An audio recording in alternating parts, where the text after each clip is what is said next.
Major support for these programs is provided by Bank of America Merrill Lynch and Perfect Building Maintenance, New York Community Bank, Kilroy Architectural Windows, New York's Window Company, Greenberg Traurig, LLP, M&T Bank, Chase Commercial Term Lending, Chelsea Lighting.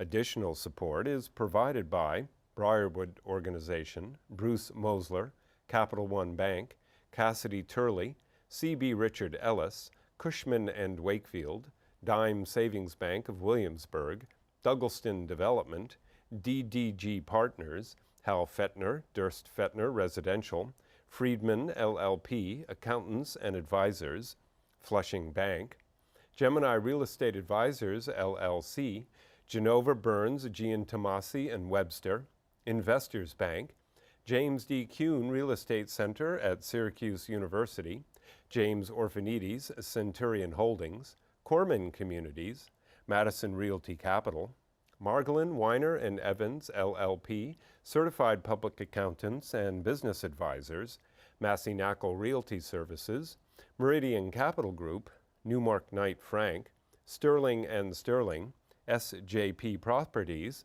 Stonehenge Partners, the Wickoff Group, Urban American, and Ackman Ziff Real Estate, Aerial Property Advisors, Eastern Consolidated, Essex Capital Partners, Goldman Properties, Moynihan Group, Musk Development, RAL Development Services, the Spandrel Group, LLC, Rosewood Realty Group, Terra CRG, Triangle Equities.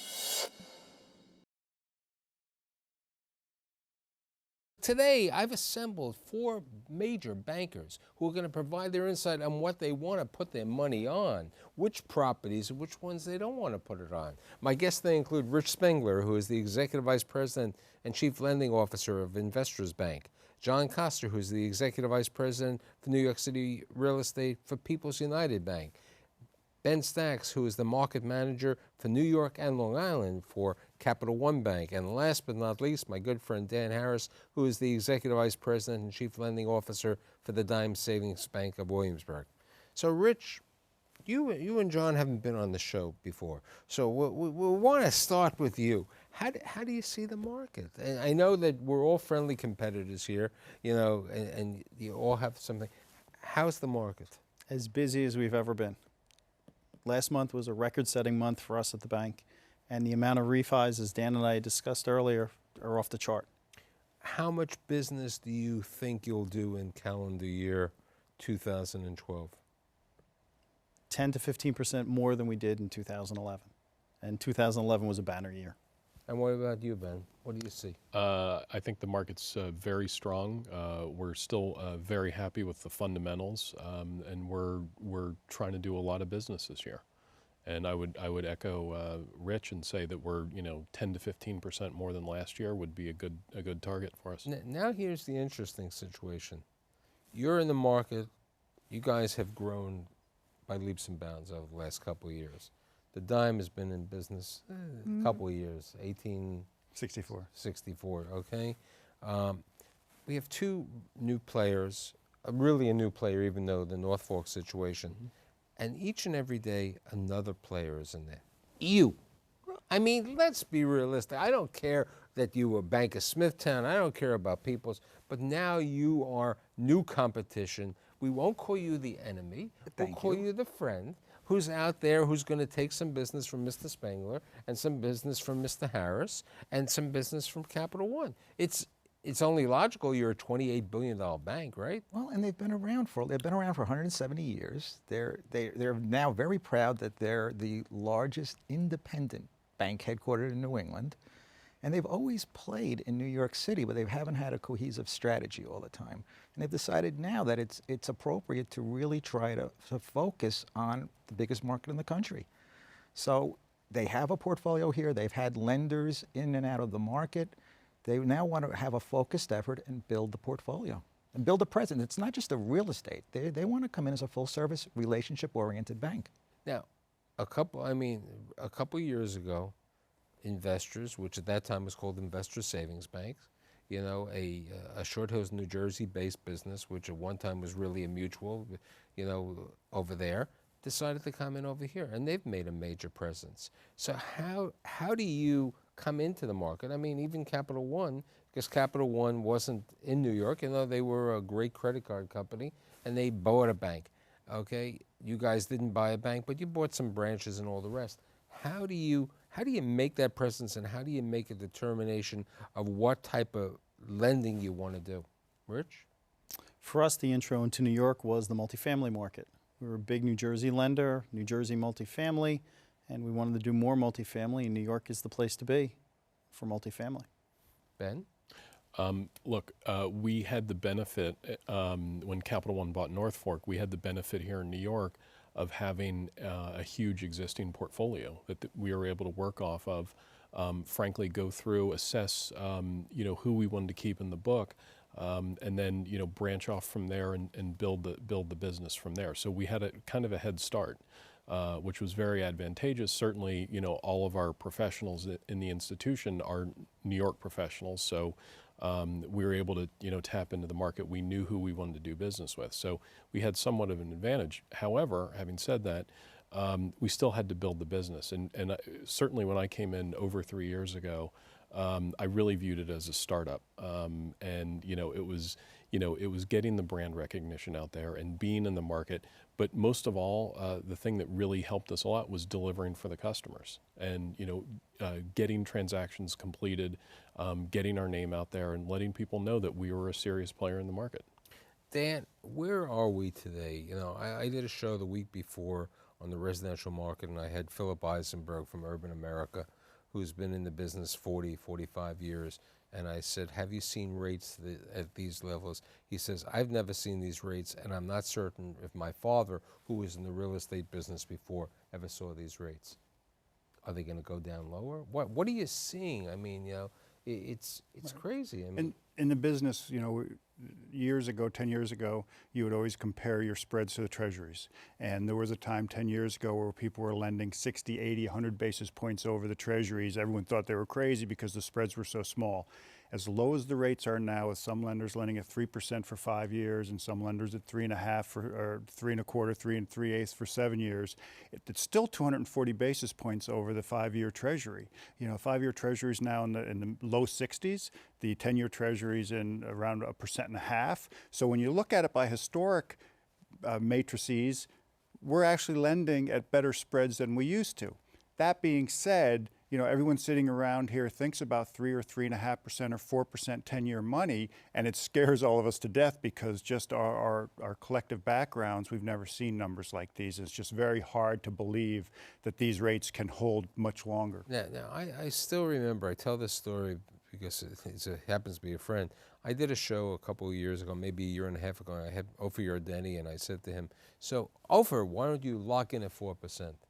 He says to me, you know, the year before you told me to lock in at 4.5. Right. Now I'm at 3, so you know. How much lower can we go, honestly? Right. I mean, so zero is getting close. Yeah, every time I say that, something happens. I know. Now what happens? You know, you came into the market a couple of years ago in New York City, and you, as you said, you built from the multifamily market.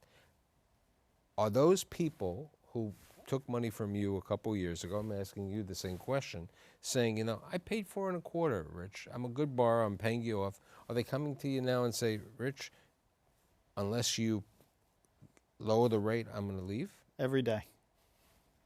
Oh, every day in spades.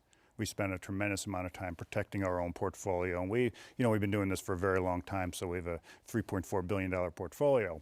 Most of them are at higher rates than we're at today. So when they waive their prepayment penalty, you know, they basically come to us and say, I owe you 3% prepay. I closed 2 years ago, 5.5%. I can get 3.5% or 3.25% right now and leave you, or work with me on my prepay and I'll stay if you knock the rate down a couple hundred basis points. So we're all doing a very lot of that business right now. I just had a 6.5% shopping center come to me today. He owes us 4 points on a prepay, but it makes sense. Right. Now, look, so here's the question. I hear that everybody likes multifamily. Uh, Fortunately, that's not Ben's venue, that's Scott's. We do have a big book. You have a very big book of business. What about the other asset classes? We have different cherries to pick on. And Ben was on the show a couple months ago. We went over a couple of asset classes, and you just brought up retail. Retail, especially in New Jersey, has been difficult, even though I just read a little survey that the Route 18 corridor has done better. But there's a lot of retail in New Jersey. Urban retail in New York City is a great market. If you can get urban retail here, that's fine. How do you look at retail today? It's based upon the operator and the tenancy. We have some operators that have done a great job even through the last 4 years. John, how do you? I don't think it's a complicated business, and it goes back to something Ben said before. You build a business one relationship at a time. This business is about finding the right people and sticking with them, and the hard part of this is finding the right people and providing a good service to them. On the retail, and I've seen this quite a bit recently, especially when you're you live and operate in New York City, you have a lot of mixed use. I'm not talking the office buildings. I'm talking about these 5-story, mixed use buildings with retail downstairs that may have a restaurant, that may have, not a Dwayne Reed or a National Credit. How do you look at that type of tenancy? I mean, because that's tough. That's it's not a credit tenant. It's not something. I love them. I mean, it's just a trick of lending on the current cash flow and making sure that the rents they're showing you, if that tenant leaves, can be replaced relatively easily. I mean, that's the key. If you have a tenant that's paying $5 or $6 above market, you've got to whack that number down before you do analysis. But, we love the retail with resi above, provided there's a number of them, 6, 8, 10 units. Are you worried? Because, I just wrote an article, ironically, about barbecue places, but I was doing research, so I noticed that there are 3,700 restaurants in Manhattan. And, there are a lot of restaurants, and it's a tough business. And the restaurant, I know that the Norfolk boys like restaurants, but Balsam is in the business. It's a very tough thing to underwrite. It's not a C&I type of problem. How do you look at a property that has a restaurant? Where is it? How many people walk by it? What else can we do How long has with it been there? Absolutely. Yeah. I mean, to me, as with any retail, it's not, I'm looking at its location because I'm assuming that every 3, 5, 7 years, that concept will change, that retailer will change. It really depends on, again, who the borrower is, but what the location is. Think about the boroughs. Yeah. How close is it to the subway station? Where is it compared to the bus stop? Is it a block off of Queens Boulevard? Is it 3 blocks off of Queens Boulevard? We'll have a different opinion. But you bring up a good item. Let's talk about the boroughs. How do you look at the boroughs today when you lend? Are you bullish on the boroughs? Are there any boroughs, and I'm talking about multifamily, I'm talking about mixed use, and I'm talking retail. Everybody loves Manhattan. Brooklyn, similar feeling in many aspects. When I bring up the subject of something called Staten Island, I get people saying, where is it? And then if I bring up a show on Queens and I say South Ozone Park, they said, what? I said, that's near Jamaica. So how do you look at, and the Bronx? Bronx, they say if it's multifamily, fine. Otherwise, I don't want the Bronx. How do you look at the boroughs? We did a large retail deal in the Bronx last fall. It was actually mixed-use office, retail, and some other commercial space. But it was a very large transaction up on Fordham Road. In fact, we're looking at Fordham Road is, it's like downtown Brooklyn. Sure. Right. Fordham Road is a specialty market. It's a market that there's always people. It's transportation. It's a hub. It's truly the hub. It's like anything. It's block by block by block, and that's why you've got to know your neighborhoods. There's, 10 blocks away, you wouldn't touch it.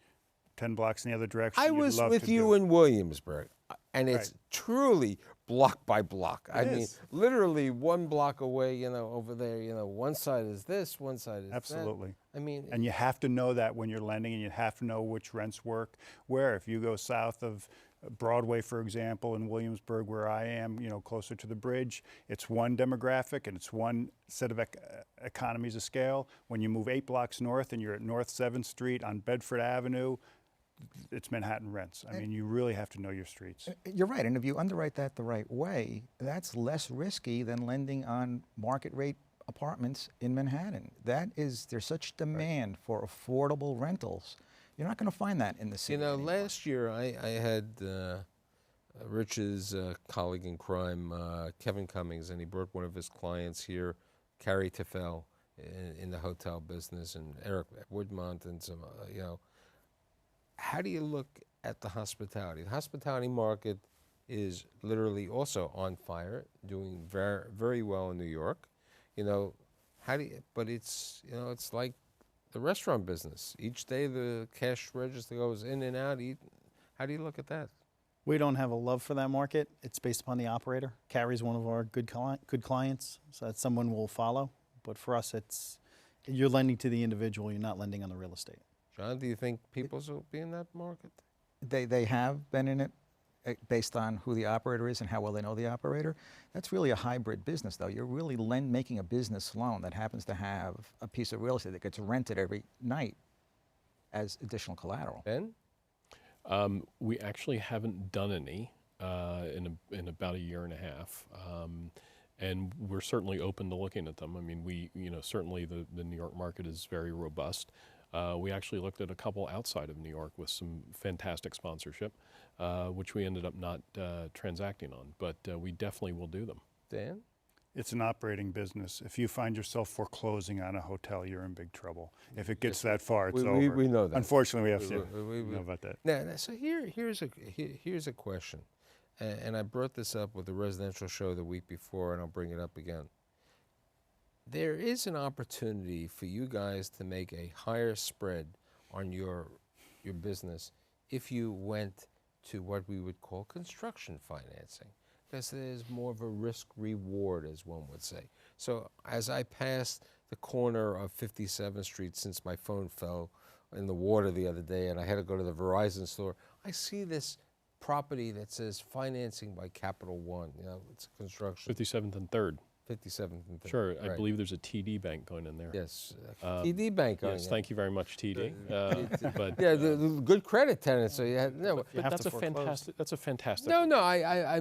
Look, I just gave you a plug, so let's be nice. But what I'm saying is, you know, when I've been riding in New Jersey, occasionally I saw financing by investors, or I've been in Brooklyn. I've seen construction financing by investors, and I probably will see some by Peoples eventually over there. And I do remember when I was on 4th Avenue in Brooklyn, I saw a lot of financing by a variety of people. Mm-hmm.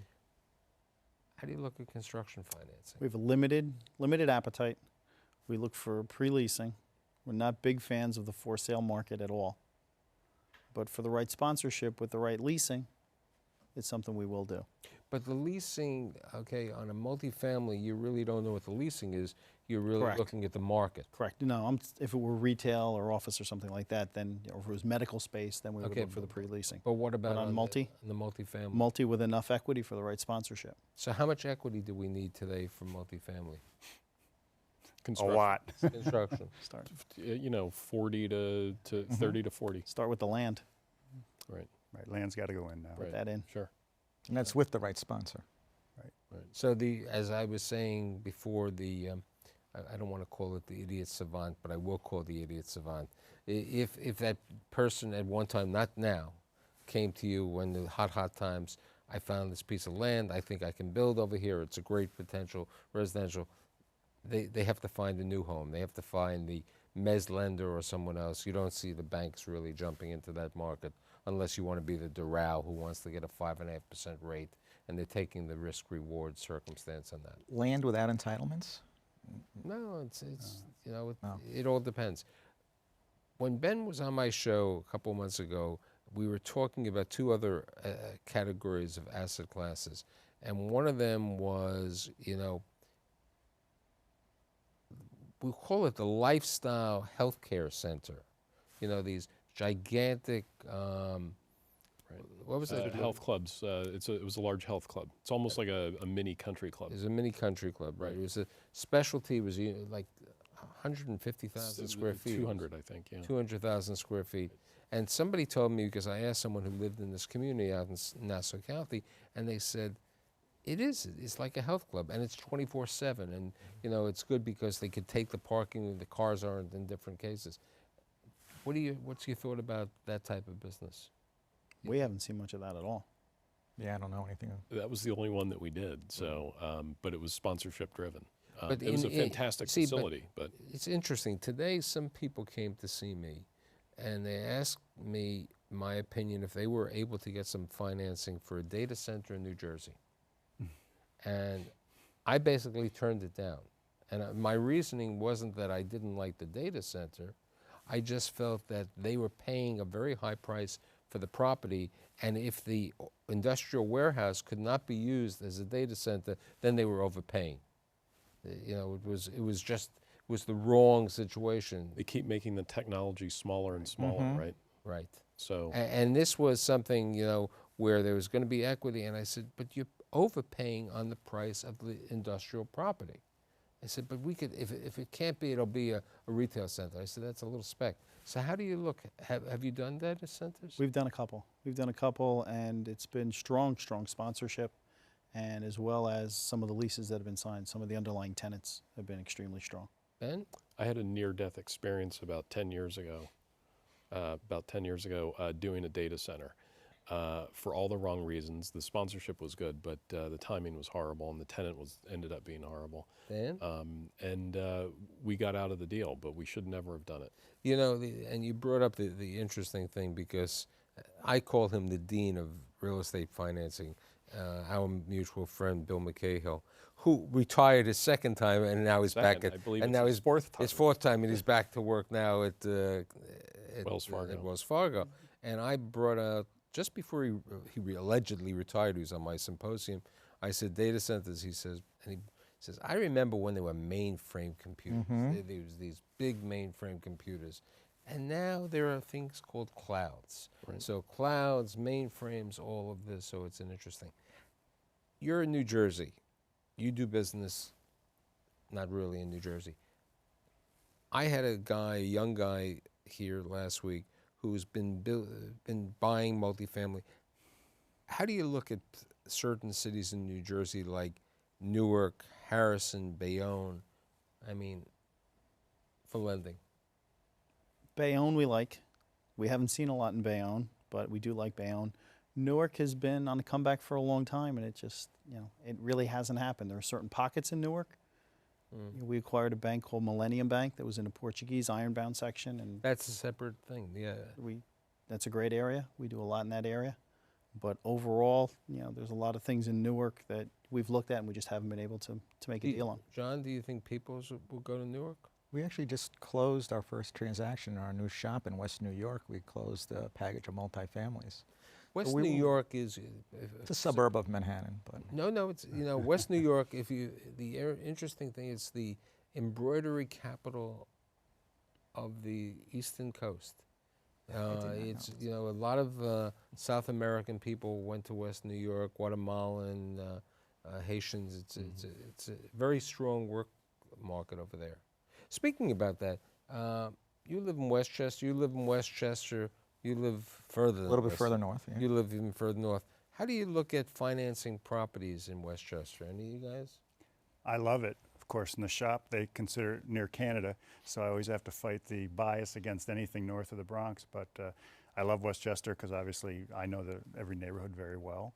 There's just limited opportunity. There's just not that many apartments that are large enough to look at that haven't been co-opted. You mean you wouldn't so much like? of the You area's mean been you wouldn't co-opted. like to do an office building in Westchester? Oh, I'd do an office building in Westchester once you understand that office buildings in Westchester always have a 15% vacancy, and you underwrite it based on what the history in Westchester is. I've worked in White Plains at half the buildings on Main Street, and they're great buildings, but you have to understand they're $23, $24 a foot, maybe a little more all in, and they're 15% vacant pretty much all the time. And they don't go up anyway. It's the same rent. It's like when I did the Westchester show and the New Jersey shows, and I would bring out owners, and I say, let me tell you, the only one who really makes money in the office business in Westchester and New Jersey is the broker who moves somebody from one building to another building, and I think that's the reality. Have you financed office buildings in New Jersey? A little bit, but of all the food groups, it's probably our least favorite. Suburban office is just, Right. as Dan had said, you got a 20% vacancy. The amount of money you're going to have to pay to replace those tenants. Right. And they're usually it's a tough one. shorter-term leases too, so you're paying a lot frequently to keep the tenants in. And So here's the question. Each one of you are strong, well-capitalized banks. And each one of you have a mantra that you have to put out money this year. Where is the emphasis? Where is your emphasis going to be for the balance of the year? We love stabilized assets, and we will put most of our energy and funding into stabilized assets. We will do some construction if it augments our relationship, but we're trying to put out funded money, longer-term debt. Dan? New York City multifamily and commercial, it's pretty much what we do. Rich? North Jersey, New York, commercial, mixed-use, multifamily. Although we'll do a loan to $30 million, majority of our loans are going to be between the $1 and $3 million range. 5 boroughs, northern New Jersey, going out onto Long Island, stabilized cash flowing property. Anybody think, and especially it's New Jersey, and we can talk about it, and the success right now of Aqueduct and the success of Yonkers Raceway. What's your thought about gaming? I mean, you're a Jersey bank, Atlantic City over there. I don't particularly think I'm not that bullish on the gaming industry. I think it's the same way. It's a C&I business as it is. And the numbers have been horrible in Atlantic City. They're all down 10 or 15%. Every year. And except for Aqueduct, Yonkers is okay. Aqueduct's bringing huge numbers down. It's a question of how long that's going to last. Yeah, Monmouth Park is struggling to stay open. Right. So what's doing good are the betting centers in New Jersey. Right. I noticed that in Bayonne, Jeff Jeff New one. Corral is opening up a new betting center over there, and They have the you one know- in Ford's in Woodbridge. It's been open for, I guess, about 4 years now. Does right very now, well. see, in New York City, OTB just lost everything, and they never really made any money on this in that market. If somebody wanted to come to you, how accessible is it? Is it a broker, or is it? I mean, how fast people can just call you up? Absolutely, yeah. I mean, it's just for us. It's who the people are, and it doesn't matter how. I mean, they you get to us. advertise, but I see. Please, I don't have my my Capital One. The guys with They're Visigoths. the Visigoths. Right, right. People call them Vikings, but they're Visigoths. Okay, that's Thank right, you. the Vikings. Okay. I got the signal that we can't talk about the Visigoths in your advertising, but I'm happy that all 4 of you are doing well. It's going to be competitive, but the market is there, and as I said before, it's monopoly. There's lots of money for the right type of products. I'd like to thank Rich Spangler, John Costa, Ben Stacks, and Dan Harris. See you next week.